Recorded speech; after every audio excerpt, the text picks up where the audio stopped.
When you want something all the universe conspires in helping you to achieve it. ഭയങ്കര simple statement അല്ലേ?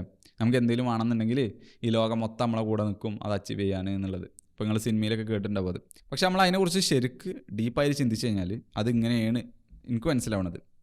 നമ്മൾ ശരിക്കും ഒരു കാര്യത്തിൽ ഒബ്സസ്ഡ് ആണെന്നുണ്ടെങ്കിൽ, ഇപ്പോൾ നമ്മളൊരു ഗോളിൽ ഭയങ്കര രീതിയിൽ ഒബ്സസ്ഡ് ആണെന്നുണ്ടെങ്കിൽ അതിന് വേണ്ട റിസോഴ്സുകൾ, ആൾക്കാരായിക്കോട്ടെ, ഐഡിയാസ് ആയിക്കോട്ടെ, റിസോഴ്സ് എന്തും ആയിക്കോട്ടെ, അതൊക്കെ നമ്മളെ മൈൻഡ് അതിന് വേണ്ട സംഭവങ്ങൾ, അതായത് സിഗ്നൽ, നോയ്സ് നമ്മൾ പറഞ്ഞ നേരത്തെ ഡിസ്ട്രാക്ഷൻസ്, സിഗ്നൽ മാത്രം നമ്മളെ മൈൻഡ് ഇങ്ങനെ പിക്ക് ചെയ്യും.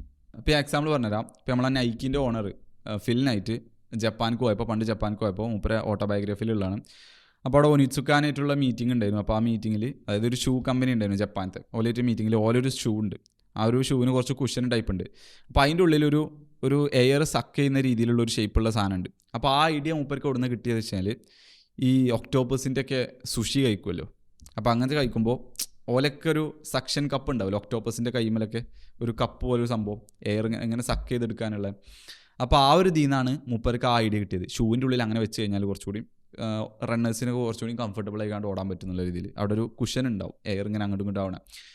അപ്പോൾ നമുക്ക് എവിടെ നിന്നാണ് ഐഡിയ കിട്ടുക എന്ന് പറയാൻ പറ്റില്ല പല സാധനങ്ങൾക്കും. അപ്പോൾ അവിടെ നമ്മളൊരു സാധനത്തിൽ ഒബ്സസ്ഡ് ആണെന്നുണ്ടെങ്കിൽ നമ്മളെ മൈൻഡ് പിക്ക് ചെയ്യുന്നതായിരിക്കും നമ്മളെ ഗോളിനായിട്ട് റിലേറ്റ് ആയ സാധനങ്ങളൊക്കെ.